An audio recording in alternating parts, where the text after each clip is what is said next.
Hello friends, welcome to our channel. अगर आप हमारे चैनल में नए हैं तो प्लीज़ चैनल को सब्सक्राइब कर लीजिए और अगर वीडियो पसंद आए तो लाइक और शेयर करना मत भूलिएगा। आज का क्लास है क्लास 10 का chapter 2 acid basis and salt का ये सेकंड क्लास है। इससे पहले हम फर्स्ट वीडियो बना चुके हैं। अगर आप अभी तक नहीं देखे तो हमारे चैनल में देख सकते हैं। तो चलिए, आज का टॉपिक है हाउ स्ट्रॉन्ग आर एसिड और बेस सॉल्यूशन।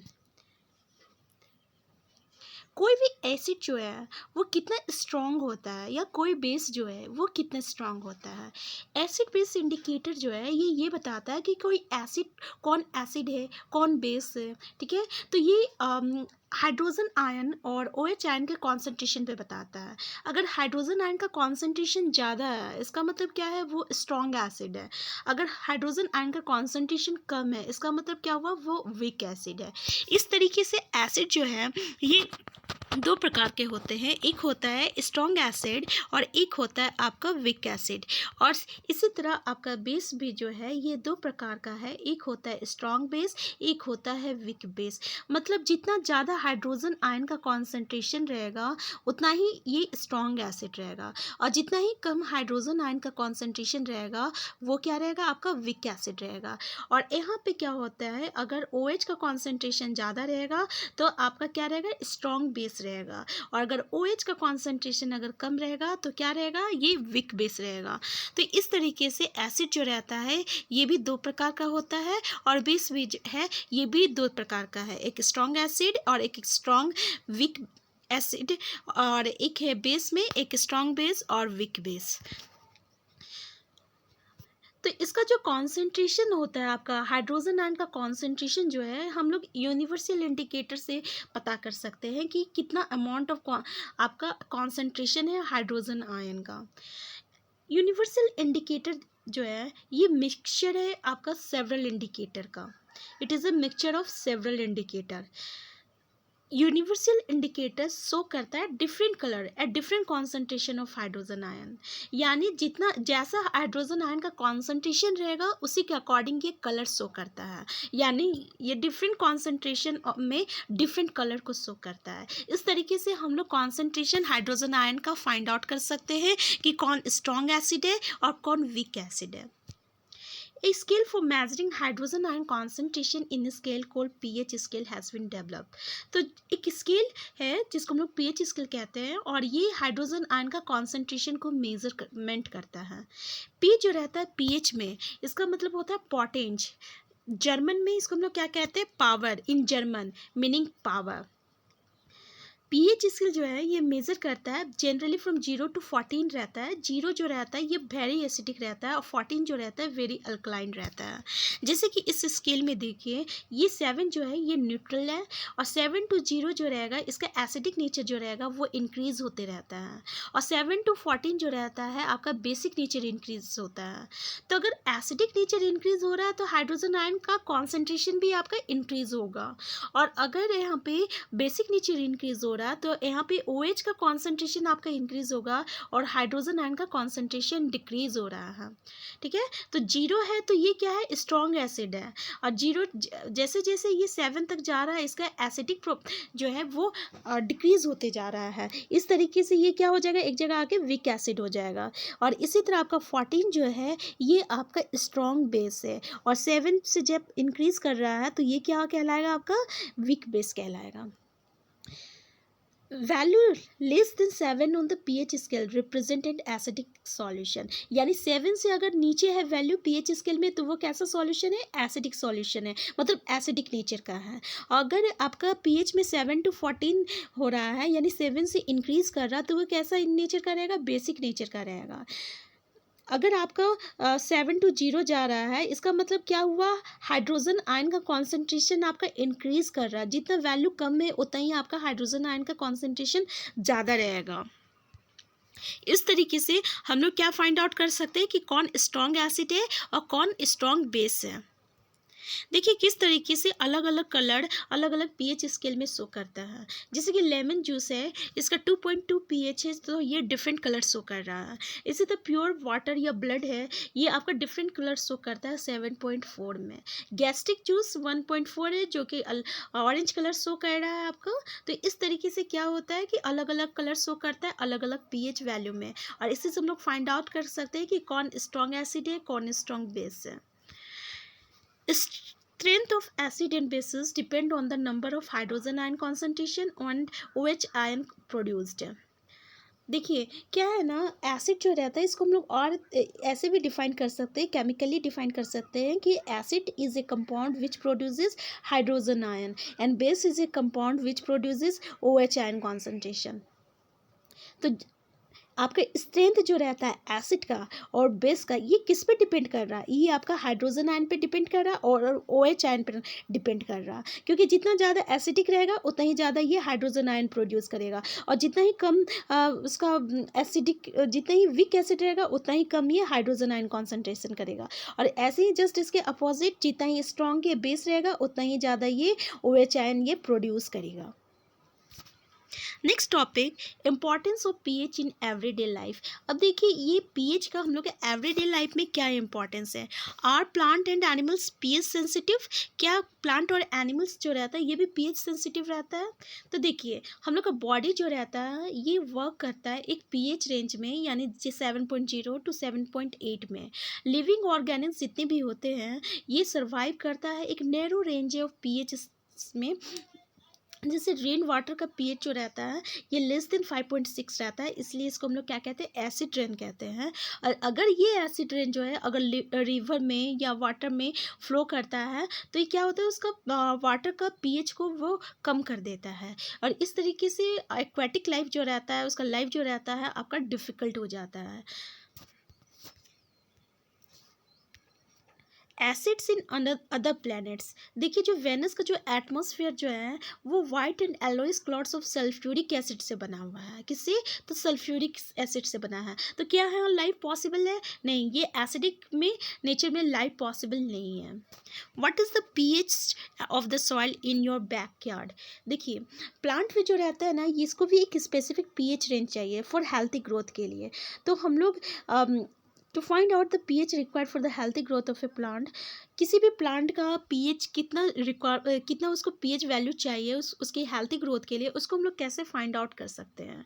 सबसे पहले हम लोग क्या करते हैं, 2 ग्राम सॉइल लेंगे और उसको एक टेस्ट ट्यूब में डालेंगे, इसमें 5 ml वाटर डालेंगे, फिर उसको अच्छी तरीके से सेक करते हैं, फिर उसको फिल्टर करते हैं। फिल्टर करने के बाद उसको अगर हम लोग पीएच स्केल में से देखते हैं, पीएच स्केल में फाइंड आउट करेंगे कि उसका कितना पीएच वैल्यू है, इससे हम लोग फाइंड आउट कर सकते हैं कि वो एसिड है या कि बेस है या उसका कितना पीएच वैल्यू है।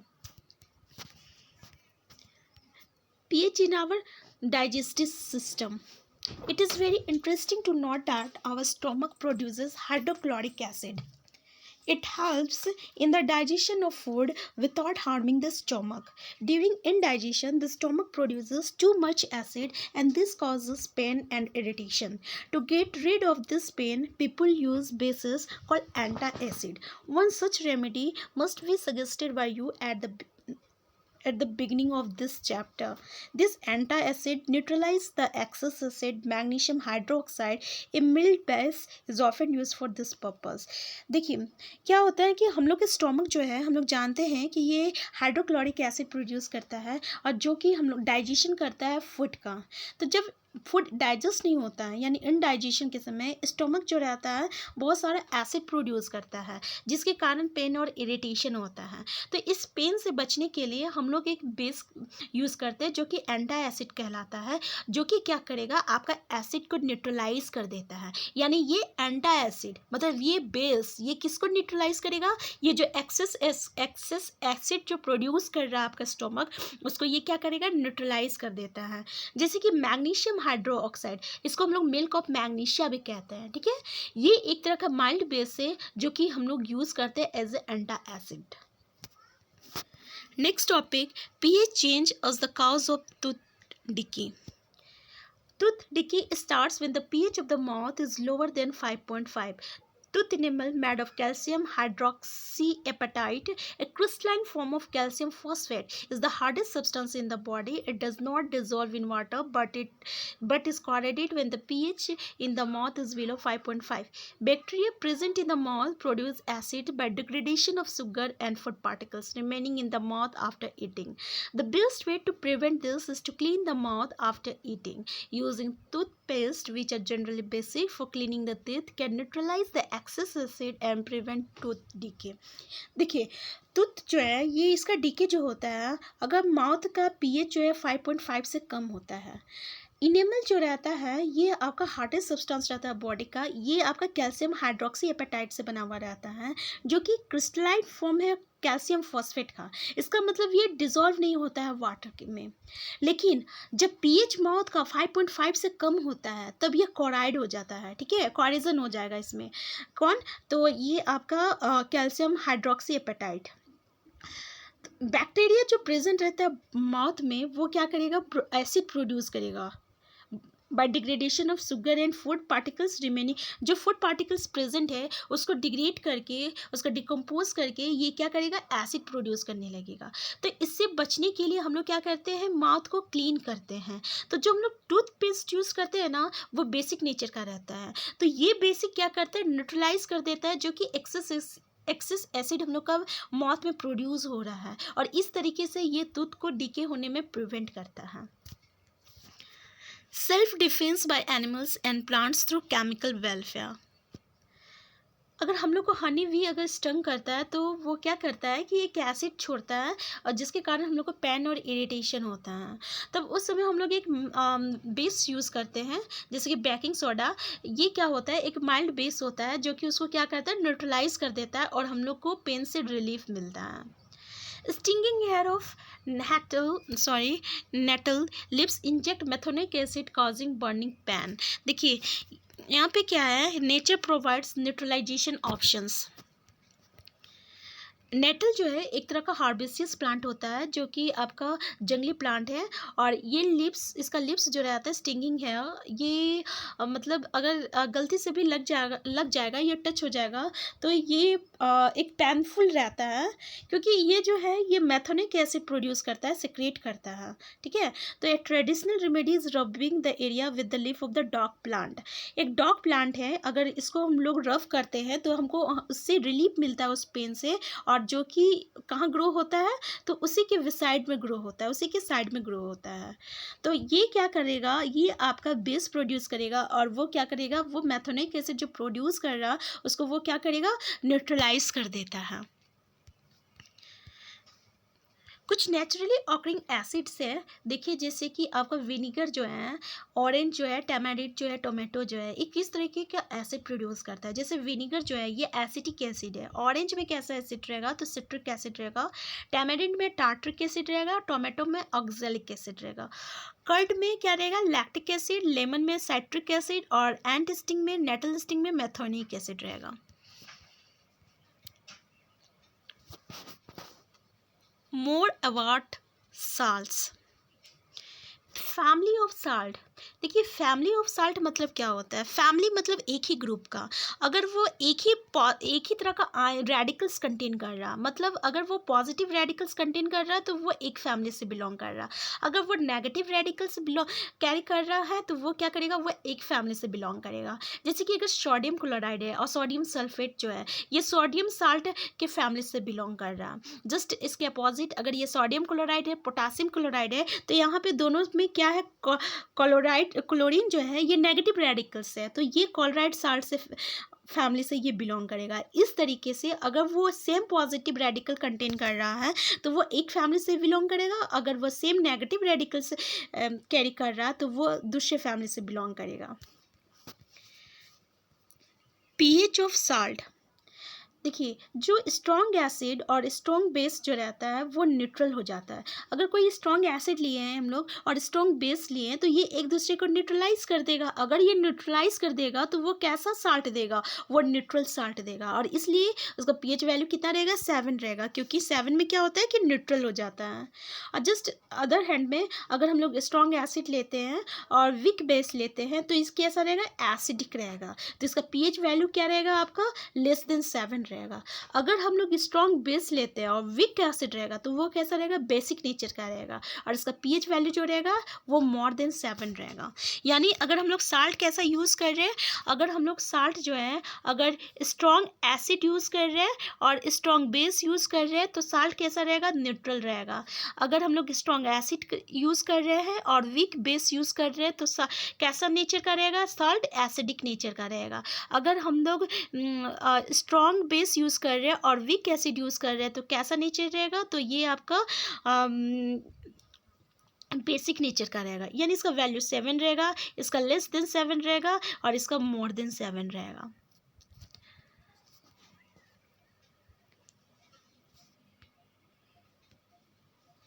chemicals from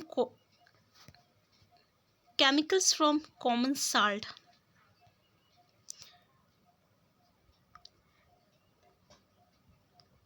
Salt formed by the combination of hydrochloric acid and sodium hydroxide solution is called sodium chloride. This is the salt that you use in food. देखिए जो सोडियम क्लोराइड जो रहता है, जो कि हम लोग फूड में यूज़ करते हैं, ये क्या रहता है, एक तरह का न्यूट्रल साल्ट होता है, और ये किसके रिएक्शन से बनता है, तो hydrochloric acid and sodium hydroxide से बनता है। सी वाटर जो है ये बहुत सारा साल्ट डिजॉल्व कंटेन करता है। सोडियम क्लोराइड हम लोग इस साल्ट से सेपरेट करते हैं। बहुत सारा वर्ल्ड के बहुत सारा पार्ट में सॉलिड साल्ट पाया जाता है, और ये जो लार्ज क्रिस्टल रहता है साल्ट का, ये बहुत सारे इम्प्योरिटीज़ कंटेन करता है, जिसके कारण इसका कलर जो रहता है ब्राउन हो जाता है, और इसको हम लोग रॉक साल्ट कहते हैं। ये जो है बेड रॉक साल्ट का were formed when seas of hygone edges dried up. Rock salt is mined like coal. Rock salt को हम लोग कैसे माइनिंग करते हैं, तो जैसे हम लोग कोल को माइनिंग करते हैं ना, वैसे ही हम लोग रॉक साल्ट का भी माइनिंग करते हैं। Common salt, a raw material for chemicals. Common salt thus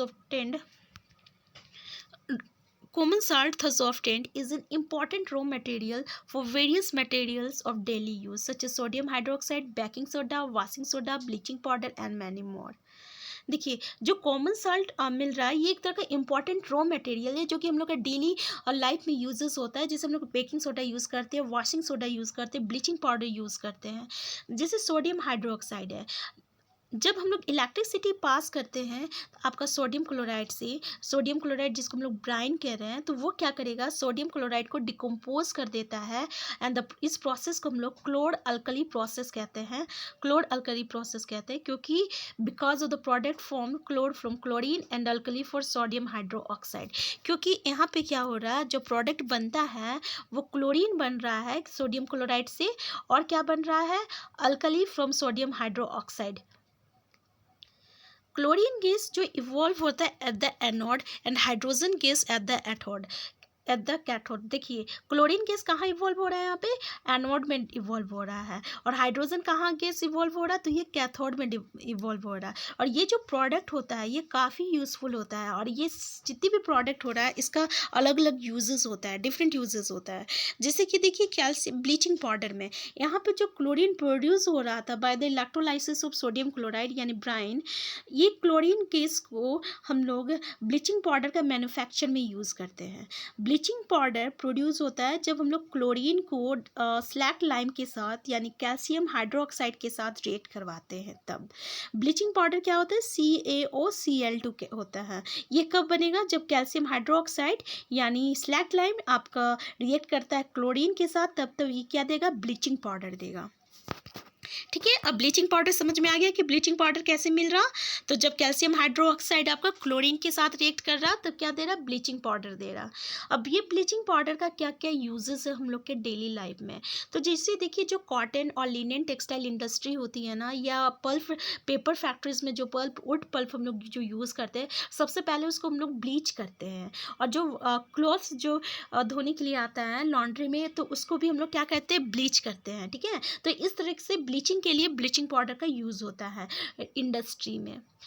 ये एक तरह का ऑक्सीडाइजिंग एजेंट होता है, जिसमें ऑक्सीडाइजिंग एजेंट के रूप में बहुत सारा केमिकल इंडस्ट्री में हम लोग यूज़ होता है ब्लीचिंग पाउडर का।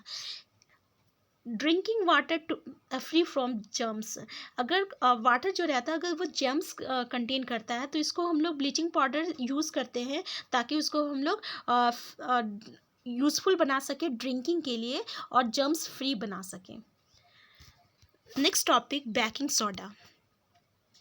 देखिए baking soda is commonly used in the kitchen for making tasty crispy pakoras, sometimes is added for faster cooking. The chemical name of the compound is sodium hydrogen carbonate and it is produced by using sodium chloride as one of the raw materials. देखिए baking soda जो है ये हम लोग crispy के लिए use करते हैं या कभी कभी फास्टर कुकिंग के लिए करते हैं। इसको हम लोग क्या कहते हैं, सोडियम हाइड्रोजन कार्बोनेट कहते हैं। तो बेकिंग सोडा किसको कहते हैं, सोडियम हाइड्रोजन कार्बोनेट को हम लोग क्या कहते हैं, बेकिंग सोडा कहते हैं। इसका केमिकल फॉर्मूला ये हो गया। ये कैसे प्रोड्यूस्ड होता है, तो इसमें हम लोग सोडियम क्लोराइड एक रॉ मटेरियल्स होता है। तो ये एवर रिएक्शन जो है, ये जो रिएक्शन दिख रहा है sodium chloride water carbon dioxide and ammonia, तब ये क्या देगा आपका, अमोनियम क्लोराइड देगा एंड सोडियम हाइड्रोजन कार्बोनेट देगा। अब देखिए ये जो सोडियम हाइड्रोजन कार्बोनेट जो है, जब इसको हम लोग हीट करते हैं तब ये क्या देगा, सोडियम कार्बोनेट दे रहा है, वाटर रिलीज कर रहा है और कार्बन डाइऑक्साइड रिलीज कर रहा है।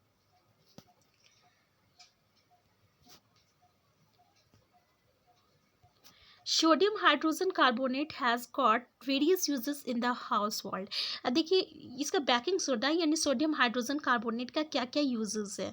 For making baking powder which is a mixture of baking soda, sodium hydrogen carbonate and a mild edible acid such as tartaric acid. When baking powder is heated और mixed in water the following reaction take place.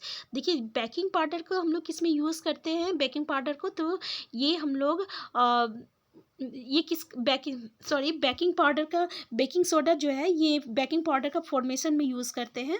ये किसका mixture होता है, तो ये baking soda का और edible acid tartaric acid का। जब बेकिंग पाउडर को हम लोग हीट करते हैं और ये मिक्स करेंगे वाटर के साथ, तो क्या देगा, ये रिएक्शन है। ये जो कार्बन डाइऑक्साइड इस रिएक्शन में जो प्रोड्यूस हो रहा है, ये पता है क्या करेगा, ये जैसे कि ब्रेड को ये क्या करता है, आपका सॉफ्ट बनाता है और उसको स्पॉन्जी भी बना। सोडियम हाइड्रोजन कार्बोनेट जो है एक तरह का इंग्रेडिएंट यूज होता है antacid, as an ingredient in antacid being alkaline. Alkaline nature के होने के कारण ये क्या करेगा, एक्सेस एसिड को न्यूट्रलाइज कर देता है स्टोमक में और रिलीफ, पेन से हम लोग को रिलीफ मिलता है। ये एक तरह का सोडा एसिड फायर एक्सटिंग्यूजर भी यूज होता है।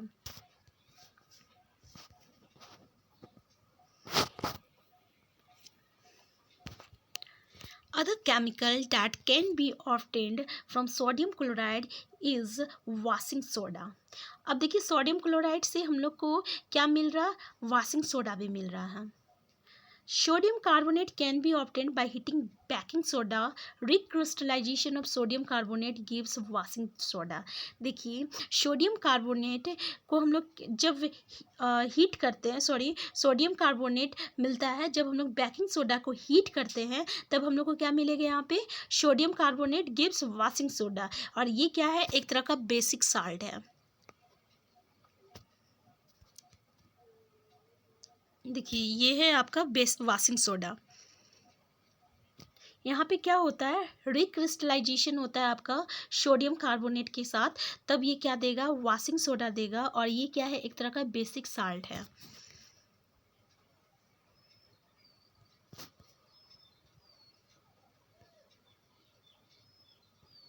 सोडियम कार्बोनेट और सोडियम हाइड्रोजन कार्बोनेट ये काफ़ी यूज़फुल होता है इंडस्ट्रियल पर्पस के लिए। यूज़ क्या है वाशिंग सोडा का, ये जो है glass soap and paper industry में यूज़ होता है। सोडियम कंपाउंड सच जैसे कि बोरेक्स का फॉर्मेशन मैन्युफैक्चर में यूज़ होगा। ये cleaning agent as a cleaning agent भी हम लोग यूज़ करते हैं डोमेस्टिक कपड़ा उपड़ा धोने के लिए, डोमेस्टिक पर्पस के लिए। और क्या होता है ये वाटर का परमानेंटली उसका हार्डनेस को भी रिमूव करने में भी यूज़ होता है washing soda. Are the salt really crystals of salt really dry? देखिए, copper sulphate crystal which seem to be dry contain water of crystallisation. When we heat the crystal, this water is removed and the salt turns white. Copper sulphate crystal जो है ये रखता तो है सूखा, लेकिन ये वाटर क्रिस्टलाइजेशन को कंटेन करता है। जैसे हम लोग हीट करते हैं वाटर जो रहता है रिमूव हो जाता है और ये वाइट में कन्वर्ट हो जाता है। अगर वो फिर से मोशन होगा तो ये क्रिस्टल जो है if you moisten the crystal again with water you will find that blue color of the crystal reappears। अगर इसको हम लोग फिर से वाटर के साथ मॉइस्चर करते हैं यानी वाटर के साथ रिएक्ट करेंगे तो वाटर डालेंगे तो इसका ब्लू क्रिस्टल जो रहता है कॉपर का वो फिर से हम लोग को दिखाई देने लगता है। वाटर ऑफ क्रिस्टलाइजेशन जो रहता है एक तरह का fix number of water molecules है जो कि प्रेजेंट है one formula unit of A salt में, यानी one formula unit of A salt में कितने एक fix number of water molecules present रहेगा तो उसको हम लोग वाटर ऑफ क्रिस्टलाइजेशन कहते हैं। जैसे कि 5 वाटर मॉलिक्यूल्स प्रेजेंट है आपका one formula unit of copper salt में। ये देखिए 5 आपका वाटर मॉलिक्यूल्स प्रेजेंट है 1 यूनिट ऑफ कॉपर सल्फेट में, और यहाँ पे आपका 10 वाटर मॉलिक्यूल्स प्रेजेंट है 1 मॉलिक्यूल ऑफ सोडियम कार्बोनेट में। तो इसको हम लोग क्या कहते हैं आपका वाटर ऑफ क्रिस्टलाइजेशन कहते हैं। Next topic plaster of Paris. जब हम लोग हीट करते हैं जिप्सम को 373 केल्विन में तो ये क्या करेगा वाटर लूज कर देता है और क्या बन जाएगा कैल्शियम सल्फेट हेमीहाइड्रेट। ये देखिए ये है कैल्शियम सल्फेट हेमीहाइड्रेट, इसको हम लोग प्लास्टर ऑफ पेरिस कहते हैं। ये जो सब्सटेंस जो रहता है डॉक्टर यूज़ करता है प्लास्टर के लिए जब हम लोग को फ्रैक्चर हो जाता है तब। ये प्लास्टर ऑफ पेरिस जो है एक तरह का वाइट पाउडर है और जैसे इसको हम लोग मिक्स करते हैं वाटर के साथ it changes to gypsum once again giving a hard solid mass. ये किस में कन्वर्ट हो जाएगा तो जिप्सम में कन्वर्ट हो जाता है। जैसे इसमें हम लोग हाफ वाटर मॉलिक्यूल्स ऐड करते हैं और ये क्या हो जाएगा एक सॉलिड मास में कन्वर्ट हो जाता है। केवल हाफ वाटर मॉलिक्यूल अगर हम लोग देंगे अटैच करते हैं आपका प्लास्टर ऑफ पेरिस में तो ये क्या देता है जिप्सम देता है। प्लास्टर ऑफ पेरिस का यूजेस क्या है तो देखिए टॉय बनाने के लिए, decoration materials for decoration and for making surfaces smooth. तो यहाँ पे इस तरीके से हम लोग प्लास्टर ऑफ पेरिस को यूज़ करते हैं।